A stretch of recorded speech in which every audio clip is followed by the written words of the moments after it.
McCune or McCune? Let's see. How many of you say McCune? One. I think it's the natives that kind of. Everybody else McCune? Everybody else McCune? Okay, so that settles that. But you know, you got Miami. What I wanted to start with is, you know, when we have out-of-town visitors come into the museum invariably, a good bit of time they ask about their ancestors, possibly, but with that they always talk about, well, where did they live? You know, where was their place? That's real important, where they came from, not just who they were.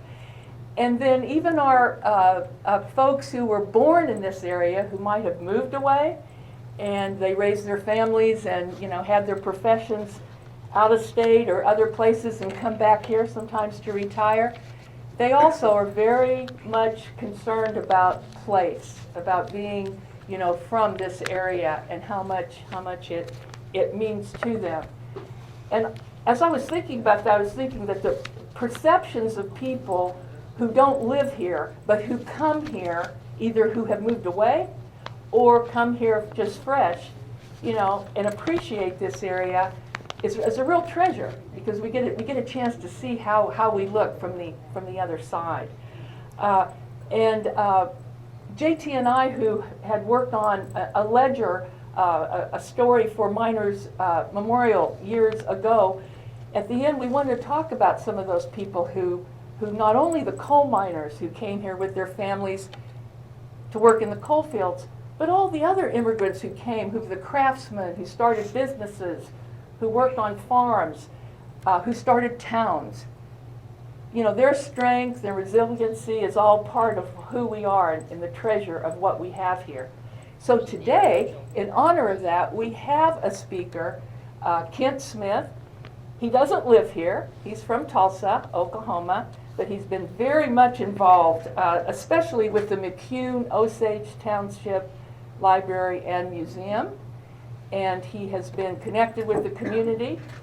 And Kent has relatives here. His father, Herman W. Wilson, was born in McCune, and his great-grandfather, is that Severe Wilson, who immigrated here in 1892, and he started the first general store in McCune. So Kent has been really involved in, you know, he says Ancestry.com and collecting newspapers from the archives to kind of build his stories and themes around the people of the community of McCune. And he is here today to give us that wonderful history. So I'd like for you all to welcome Mr. Kent Smith.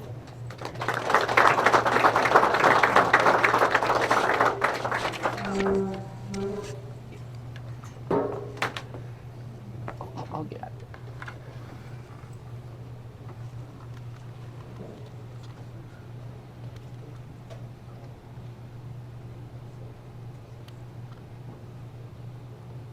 Testing.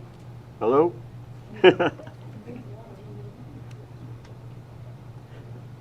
There we go. That should be better. Is it? Okay. I was just thinking, last time I was this teched up, I was having a sleep apnea test. It's good to be back here at the Miners Hall Museum for McCune Days, Part 2, the founding and early history of the town. And in just a moment, I'll put the cell phone away when I officially turn off the music. It looks like it stopped. Okay.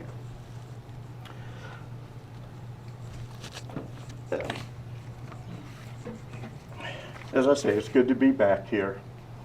And I'm really not doing this alone. Though I provided some pictures and photographs, Morgan Blanchard Zimmer, director of the McCune Osage Township Library and Museum, has created the visual portion of this presentation. And I'm very grateful to you for that, and I think you'll enjoy. Driving up here from Tulsa, I get off the turnpike at Miami, and almost as soon as I've passed the casinos, I'm into the southern part of the mining country to which this museum is dedicated. Going through Pitcher, Columbus, and Cherokee, I see railroad tracks and evidence of strip mining, reminding me of last month's presentation by Dick Roniker, when I learned just how closely connected those activities were, especially economically.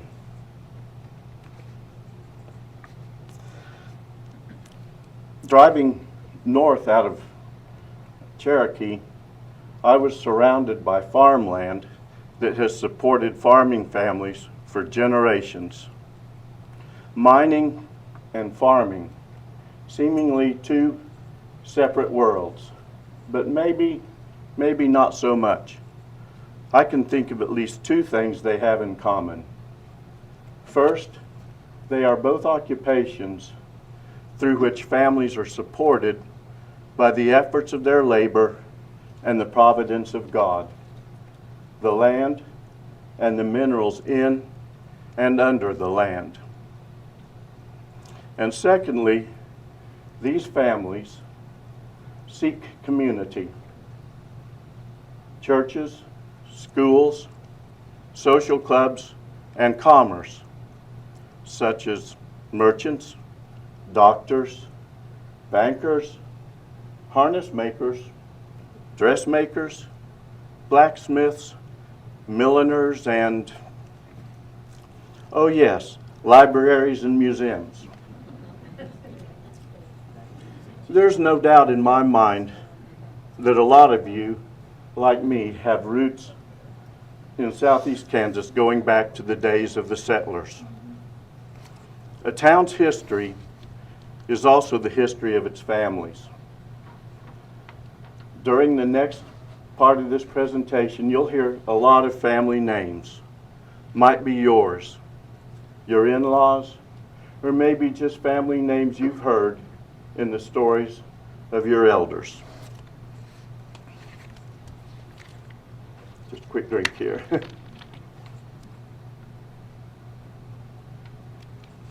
It seems like each season bears with it a certain feeling that flavors the day. This time of year, in my memory, it's that day, and reminisce with me now, at the very end of the school year, when you're turning in your books, cleaning out your desk, and you have a whole new summer in front of you. Now, imagine it's that day, maybe today, in 1878, and you are 10-year-old Louise Sherfick, or maybe you're a 12-year-old like her brother Elmer, or his classmate Harriet McCune, who everybody called Daisy, or you might be Daisy's 16-year-old sister, who would most likely be graduating as her brother Samuel had done the year before. These young people would have in front of them that summer something very unique, exciting, and it would be the birth of a town.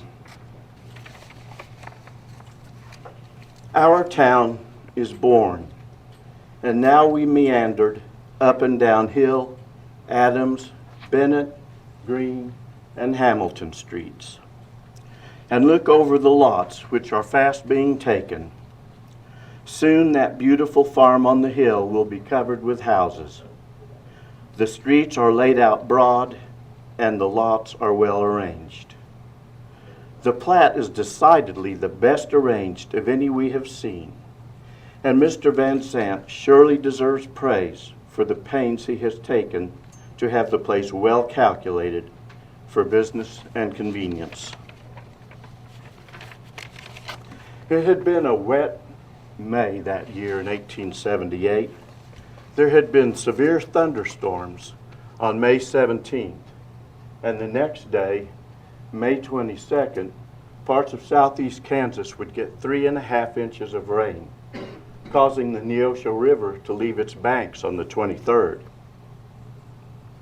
You know, that's how it is in farming and building farm communities. You get what you get and you work through it. Now, what could be more exciting than the birth of a town? How about a narrow gauge railroad? The construction of the narrow gauge must surely have occupied the imagination and curiosity of these young school students. Boss Proctor, with his 60 teams and horses and over 100 laborers, was making a cut in the grade somewhere near McCune.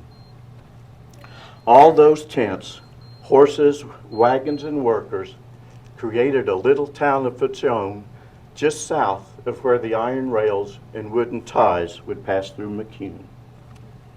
To the east, in Cherokee, tracks were already being laid west, and some of the citizens of that town were excited and talking about the possibility of an excursion to Lightning Creek. To the west, in a substantial town called Jacksonville, there were 4 young men, N.M. Smith, Tom Highland, George McCaslin, and Frank McCaslin. They were also very aware and keenly interested in the coming railroad. We can't know whether or not they knew then that the birth of one town would spell demise for another. But they would soon know it, and they would also soon all play a vital role in the development of McCune.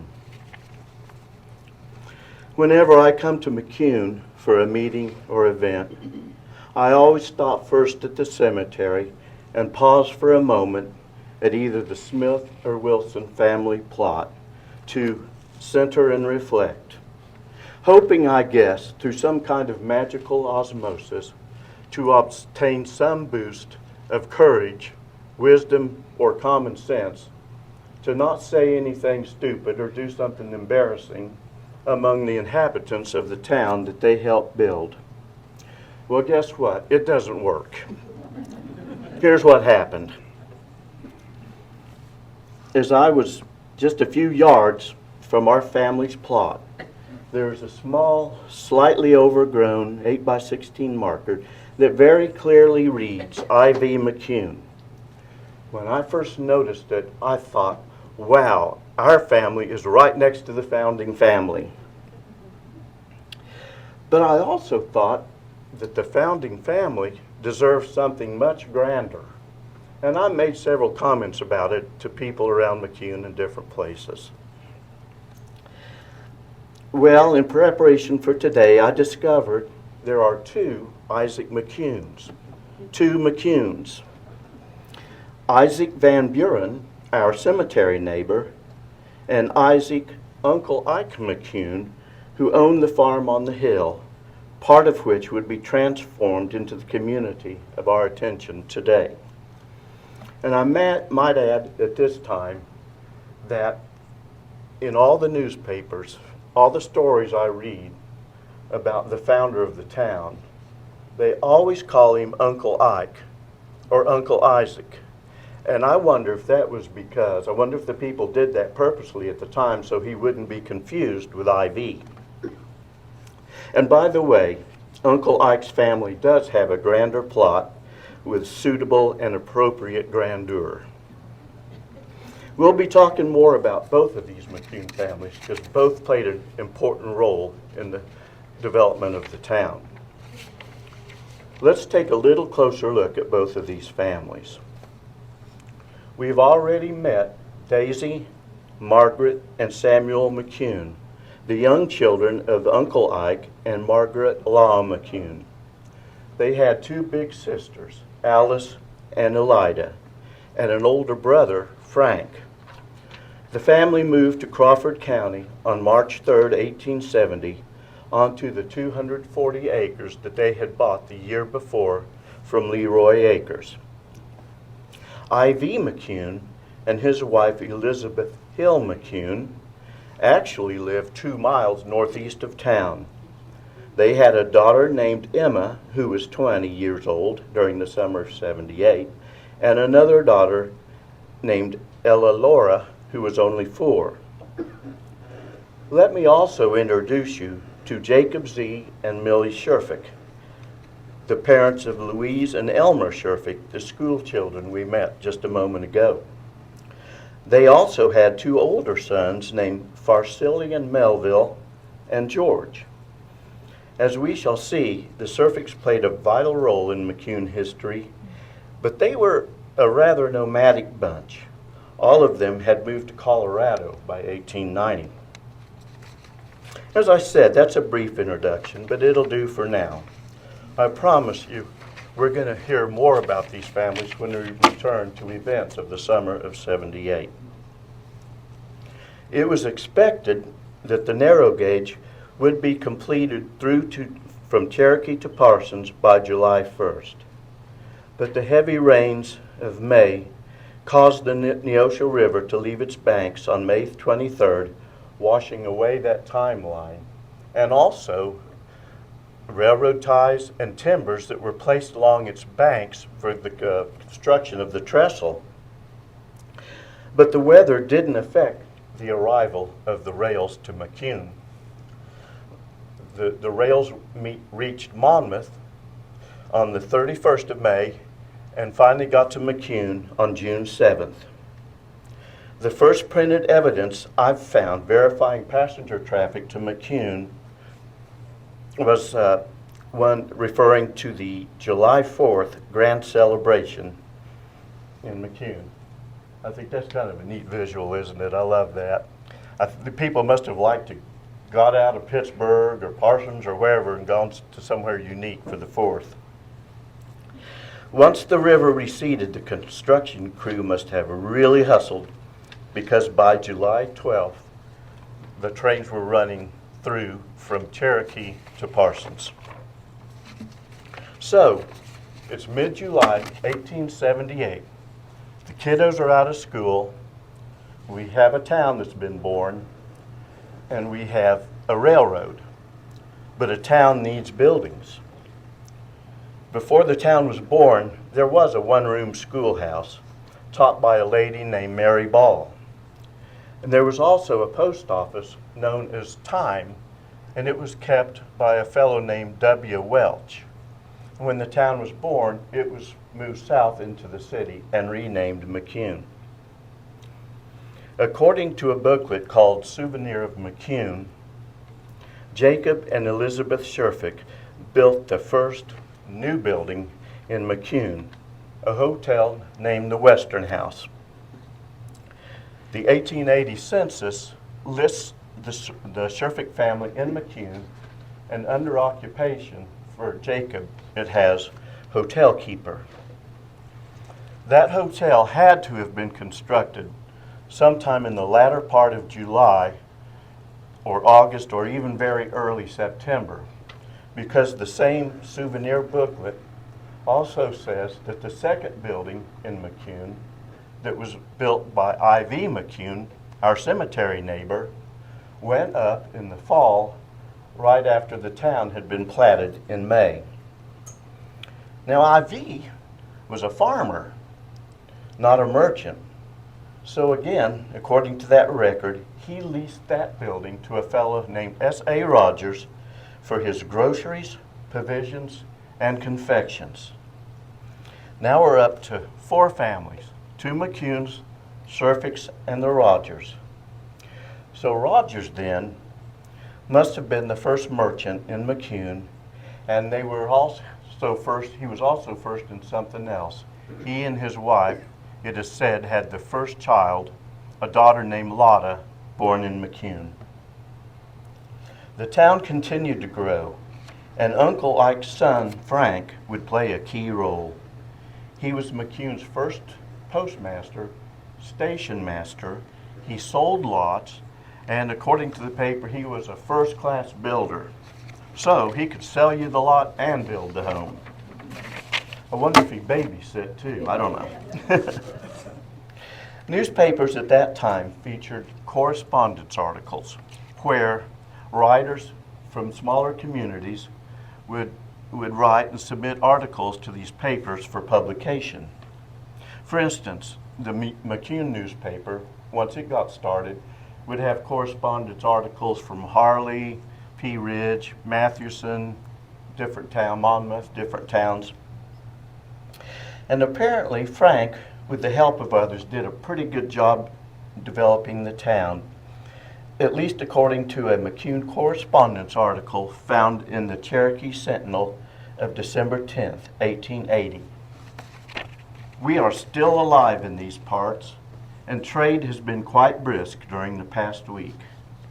5 cars of hogs were shipped from here last week by J.R. Price. Corn is coming in at quite a lively rate. We have 4 firms buying at this place. C.E. Benedict and Company have about 12,000 bushels on hand. The citizens of this place held a meeting last Friday evening to make some arrangement in regard to the school matter. Our school is so crowded that it is impossible for the teacher to do his scholars justice. Nothing definite was agreed upon. Some are in favor of building a larger room, while others are in favor of renting a room and employing another teacher. We'll soon see how that played out. And another public well is being dug on the corner of Hamilton and Green Streets. Sometime during the spring, early summer of the following year, 1881, a signature moment arrived for the young town when a consensus of citizens and town leaders decided that it was time for the town to apply for official recognition from the state of Kansas. Let's take a look at that list of citizens who signed the petition and see who we recognize. Okay, there's Elizabeth McCune. That was Ivy's wife. I'm starting on the left column, going down. I'm not going to try and do all of them because I don't know all of them. I don't know anything. Some of them I have never run across. I've heard the names, but I don't know about any details. Let's see, there's right down there, kind of towards the middle, there's N.M. Smith. That's my great-grandfather. Going on down, there's G.T. McCaslin. That's George McCaslin, one of the 4 young men from Jacksonville. I don't think they called it Old Jacksonville then either. There's M.A. Sherfick and J.F. McCune. That's Frank.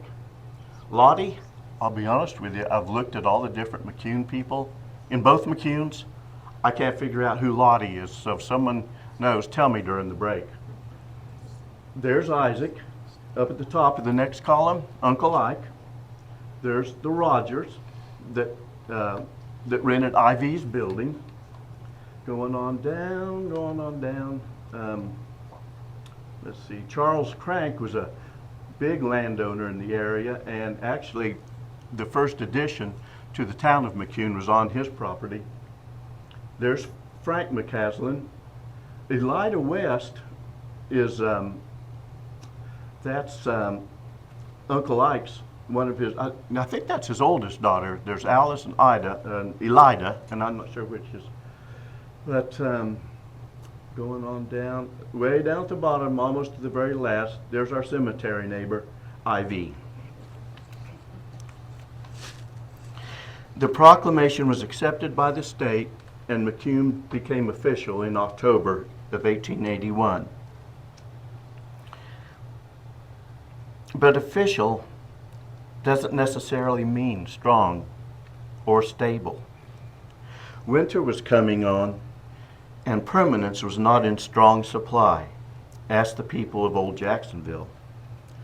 Prairie novelist Willa Cather describes No Pioneers, a small prairie town that sounds a lot like McCune and must have been that first winter. I have substituted the name McCune for her fictional name of Hanover and placed it in Kansas as opposed to Nebraska. I think you'll see the similarities. The little town of McCune, anchored on a windy Kansas tableland, was trying not to be blown away. A mist of fine snowflakes was curling and eddying about the cluster of low drab buildings huddled on the gray prairie. under a gray sky. The dwelling houses were set about haphazard on the tough prairie sod. Some of them looked as if they had been moved in overnight, and others as if they were straying off by themselves, headed straight for the open prairie. None of them had any appearance of permanence, and the howling wind blew under them as well as over them. The main street was a deeply rutted road, now frozen hard, which ran from the squat red railway station and the grain elevator at the south end of town to the schoolhouse at the north end. Okay, we've been going about 20 minutes now, and I think this might be a good time to take a little break, sort of a seventh inning stretch. I'm going to kind of stay up here, so if anyone wants to come up and say hi or make a comment or ask a question, I'll be happy to talk to you, and then we'll get started a little bit later.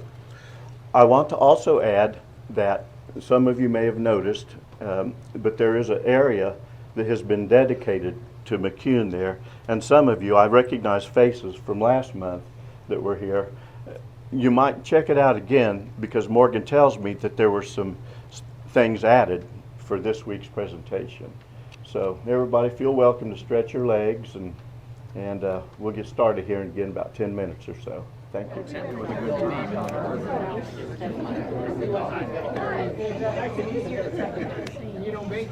I had planned on starting the second half of the presentation. I'm going to return to the writing of Willa Cather. There are several reasons why I've included a rather heavy dose of her prose in this presentation. First, she's not just any writer. She's one of us. Born the same year as Ella McCune and Sylvia McCune, but not McCune, McCaslin, she would have been a young yet seasoned writer right during the time of our focus. Her novels, O Pioneers, My Antonia, and Song of the Lark, intimately portray her experience as a child raised by settlers in Red Cloud, Nebraska, which is, to an uncanny degree, identical to McCune, except it sits just a few miles over the North Kansas border. Second, the McCune experience, even today, I would argue, is inextricably tied to farming. Soon we'll be looking at some advertisements for McCune merchants and professionals, but there would be no need for them without the farmer. The Cather reading you will soon hear describes the incredible progress made in farming and farm life during the period covered by the remainder of this presentation. In order to make this work, I need a favor from you McCune people, though. I need you to imagine that our cemetery is actually about 3 or 4 miles further north on that hill that they tell me is the highest elevation in Crawford County.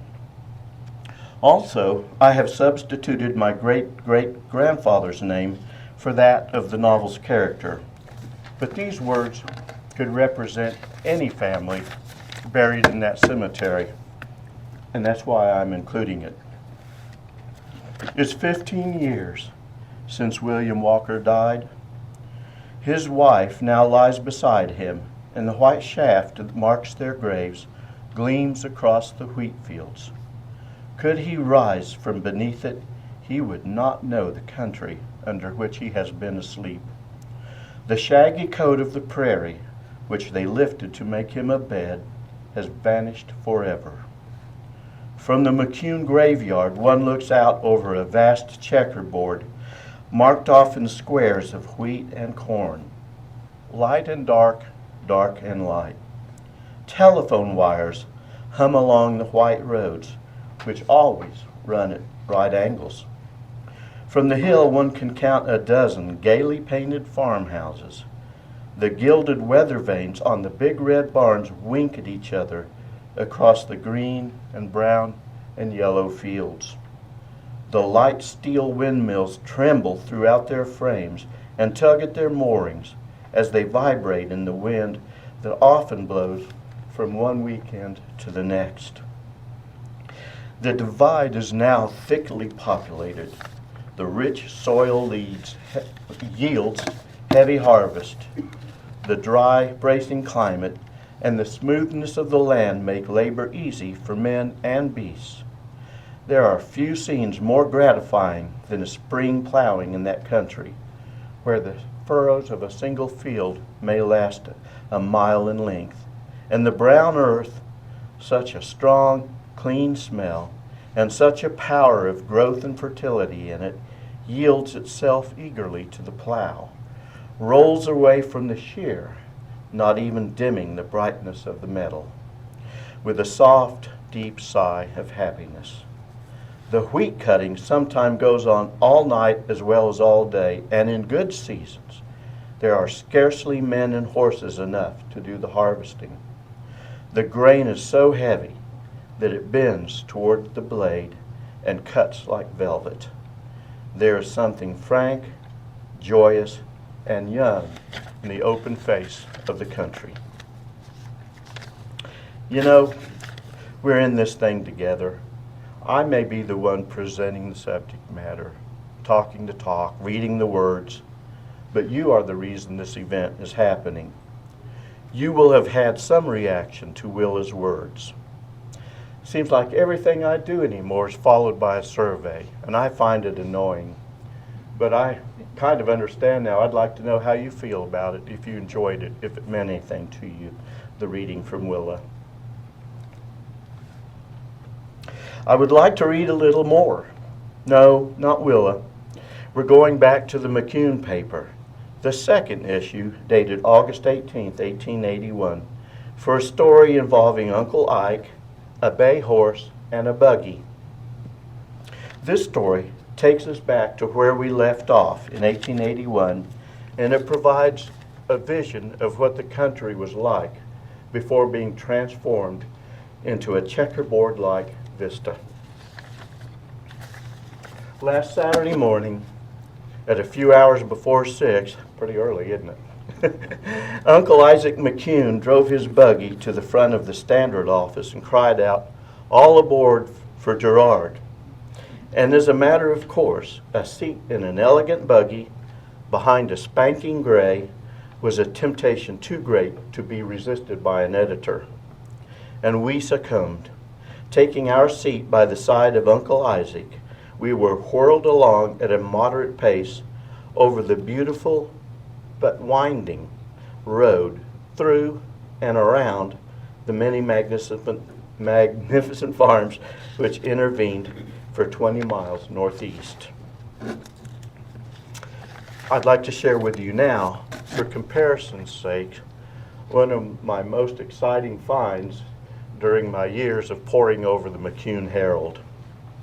This information was printed in the summer of 1903. Postmaster Garvey, that's Uncle Ike's son-in-law, by the way. Remember 12-year-old Daisy, the school child? He married her in 1890. But the postmaster received word that on July 31st, 3 postal routes would be added to the 2 routes that McCune already had. Then, incredibly, the paper listed the exact routes in detail. Look at this. Isn't that amazing? Because I don't know if you can tell, the print is pretty fine. But not only does it tell the route, but it tells, if you follow it, you can tell pretty much who was farming what place. You know, it was and I assume that the name is probably the name of the landowner. You know, east to Collins, north 1 mile to Overley. I see Overley, I see that name all over the cemetery. A lot of these. So I just thought that was kind of amazing.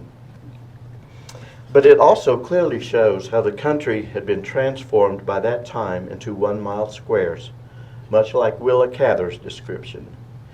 Now, think back to the buggy ride to Gerard over the beautiful but winding road. Cather also described telephone wires humming along the white graveled roads.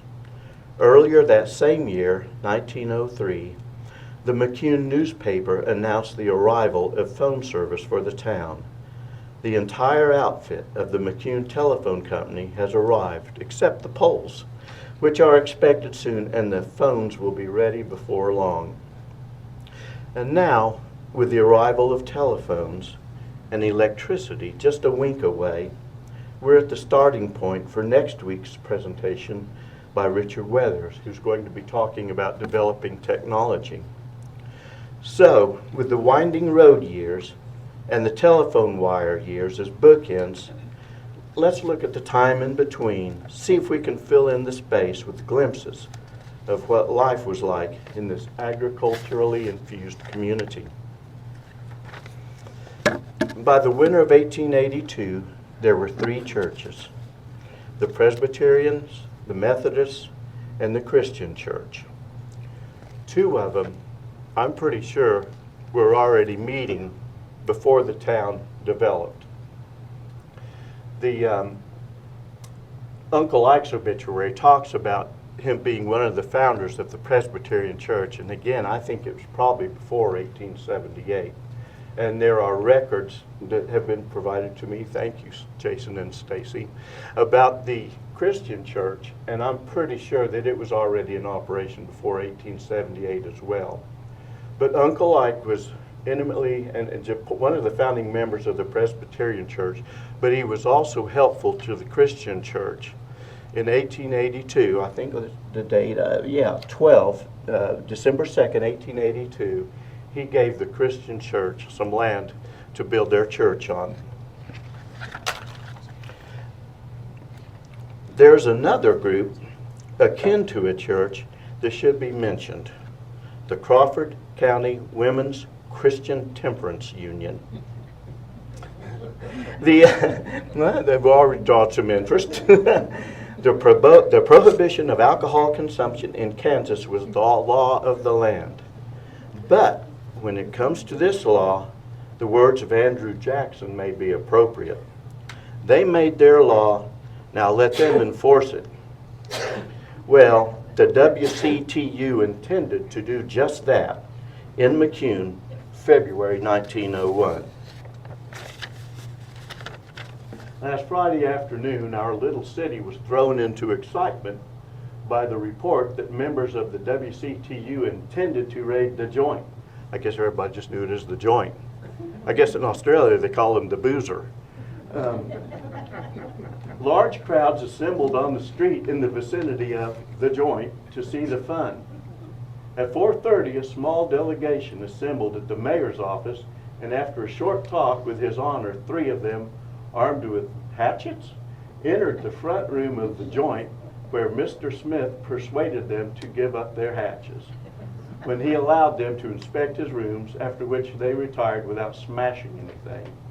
They gave him notice to close out his business by Tuesday, or they would do so. He treated the ladies politely, but informed them that he would continue in his business.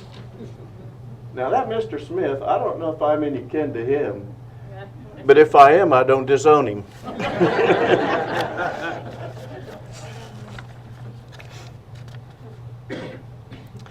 The men, too, had an organization for addressing current social problems. The AHTA, the Anti-Horse Thief Association. Looking at this promo from the paper, I'm not sure they were as serious as the women. We've got, where is it there? We've got Amusements and Exhibitions Committee. We've got the Banner and Badge, oh, there we go, Music and Speakers Committee. We got the Grounds Committee. So I don't know how many horse thieves they were actually rounding up, but you know, I shouldn't make light of it. I think it was a real one. We know it was a real problem, and they were probably instrumental in helping to solve it. Here's a list of several other social clubs that were active in early McCune, and I might need some help with some of them. There's the AF and AM. That's the Masons, right? And then there's the IOOF, that's the Oddfellows, right? Okay. The AOUW, any ideas? Ancient Order of United Workmen. Thank you, sir. There we go. They paid my great aunt $2,000 when my great uncle died. Awesome, okay. And then we have one I can't read. There's the GAR, that's the Grand Army of the Republic. Now, S of V, I don't know. And then down there's another one. Anyway, I just want to give you a list. This is an example. You would probably find this list in most of the papers. You know, they would always, and you know, most of us can remember seeing this in papers. You know, they would list the churches and when they met, and then the social clubs. But what about the young people? What did they do? Well, first of all, kids will be kids. And that's not Andrew Jackson, that's mine. There are some boys ranging in ages from 5 to 15 that require the attention of parents or guardians. The streets is not a very commendable place in which to raise children. And you know, I say they could do worse. They could play down by the railroad tracks like I did. In addition to street roaming, young men played baseball. I'll bet you can't find one McCune newspaper in the summer that doesn't have baseball scores in it. They played Monmouth, Weir, Weird, Weir, and several other of the local communities. As for the girls, well, they seem to like to party. No, seriously. For every basketball score, there's a story covering a surprise birthday party for Miss Whoever. Or a party was given because Miss Special had her good friend, her cousin Miss Very Special, visiting from some burg in Missouri or Indian Territory. There we go, see? The surprise party was given for Miss Ella Wilson. There might be some names on there we recognize. Look at that, I don't know if you can read, Nanny McDown. I wonder if that's a misspelling. I wonder if that should be, and help me with the pronunciation. Is it McGowan or McGowan? McGowan. Okay, I bet you that's a misspelling. Minnie Wilson, Cora Wilson, she's going to marry N.M. There's Louis Sherfick, N.M. Smith, just McCune names. While we're on the subject of young people, remember the Friday night meeting to address the problem of overcrowding schools? They couldn't decide whether to rent another room, add a teacher. Here's our answer. So it looks like they definitely did add another teacher. I don't know about another room. But actually this list, when I came up with the names of the school children that I started with, I used this list and then backed and figured what their age would be in 1878. So there's Louis Sherfick. We talked about him. And anyway, where's the others? Anyway, so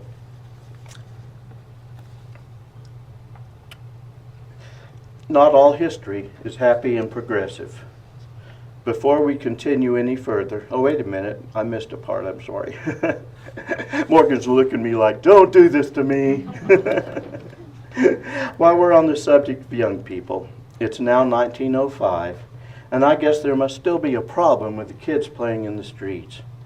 Apparently the city council decided that the town would needed better sidewalks, and maybe they'd at least confine their play to the sidewalks. And they made it official with teeth. So this is again from the newspaper. The headline says, streets condemned and ordered rebuilt within 30 days from the date of publication. They wanted better sidewalks, didn't they? And what's really funny is some of the name of the most prominent citizens are on that list of people that are going to have to get something done. There's Charles Wilson, Maddox. Oh, the two churches, the Presbyterian Church and the Methodist Church, they better have a nice offering, get that paid for. There's Marr, he's the editor. I think Isaac's name is on there too. But anyway, so McCune was ready to upgrade the sidewalks. Not all history is happy and progressive. Before we continue our celebration of McCune's early days, I would like to honor in remembrance a couple of young ladies from this era in McCune who died much too early. We have talked about the Sherfick family, builders of the first new building. They lost a 5.5-year-old daughter to sickness October 24th of 1886. It would be nice to find her headstone in the cemetery and honor her with a flower for Decoration Day. And sadness also paid a visit to Uncle Ike's family as well. September 3rd of 1892, when his daughter, our lovely Daisy from the school days, contracted consumption and died.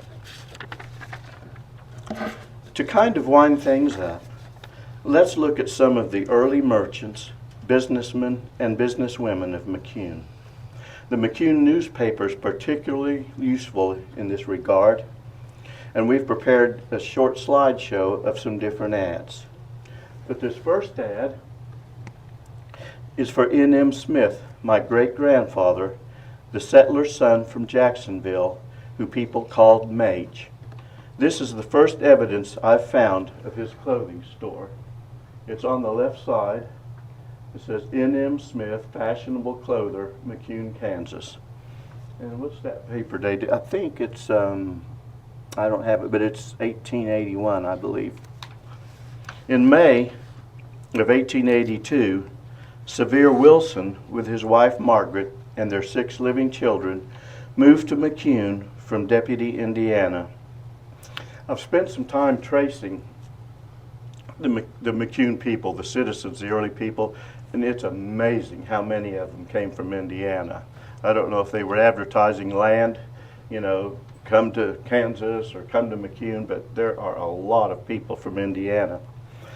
He and his sons opened a general store right next to N.M.'s clothing store. Other than being 2 of McCune's earliest merchants, they shared a couple of other things in common. One, their businesses were destroyed by fire on February 23rd, 1883. Remember, they were right next to each other.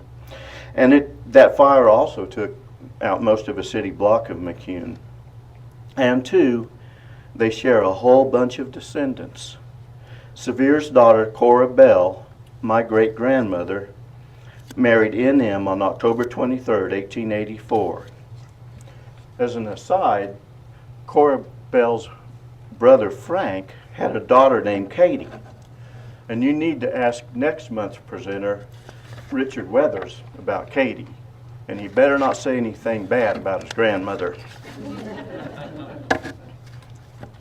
Another thing these 2 merchants shared in common is that they both rebuilt and stayed in business for a long time in McCune. Let's take a look at some other ads. And if I can tell you anything about them or have any special stories or anything, I'll do. But we're just going to kind of relax and just enjoy the slides for a moment. So, Morgan, I'm going to kind of let you do your thing here. Okay, city banks. I don't know. I would say, I'd almost bet you, but McCune did have 2 banks, I know, the early 19th or 20th century. But I think even late 1800s, they had 2 of them. D.A. Weathers, that is the guy that's going to, Richard Weathers, that's his granddad. He was a harness maker.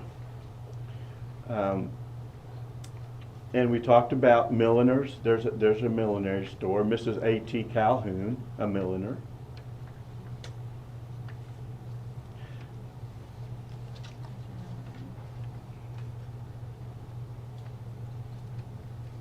Farming.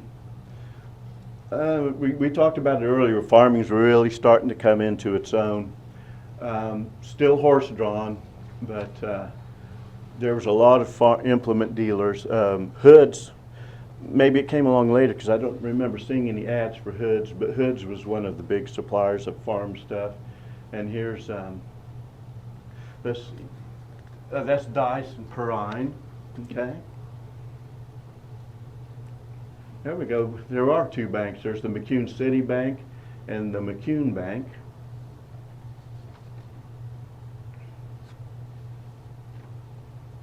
Greenfield and Vodder, agricultural implements. Vaughter, I think, was one of the builders too. There was a building for a long time. You'll see other ads. They'll say next to the Vaughter building or in the Vaughter building. And Greenfield I think they did a lot of things. I think they also had insurance too. And I was told also that in the Greenfield building there was a big room up above it called Greenfield Hall that they would hold a lot of meetings in.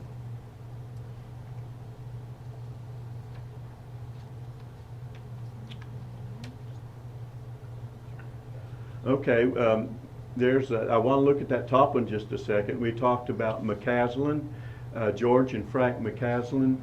I don't know which one that is. I don't know if that's Frank or George, but they were both very active in a lot of different buildings in McCune. In fact, the building that it was the building, the Wilson store that had the fire. Actually, they were in a building owned by McCaslin.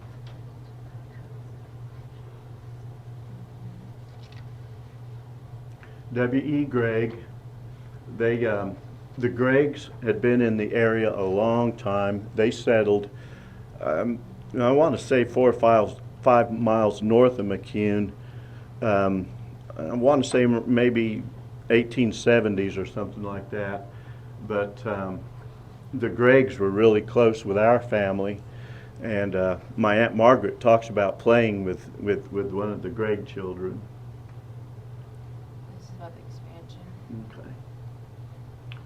Okay. So it's 3 o'clock. We've been going for a while now, and we've gotten from 1878 to the wee years of the 20th century. One of the amazing coincidental occurrences in American history is that John Adams and Thomas Jefferson died on the same day.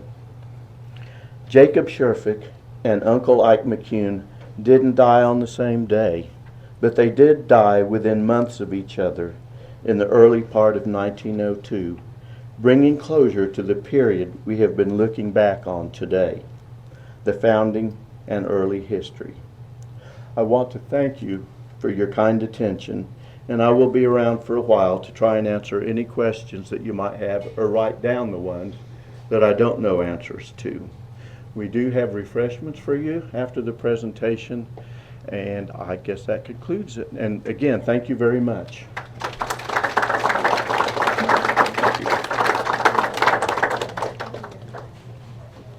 Got a real in-depth look at McCune. I mean, I don't know how many of you might have some family members that you got connected with or learned about, but can we give Ken another round of applause? Thank you. Thank you very much. Appreciate it. I really do. We do have refreshments, like you said, in the back.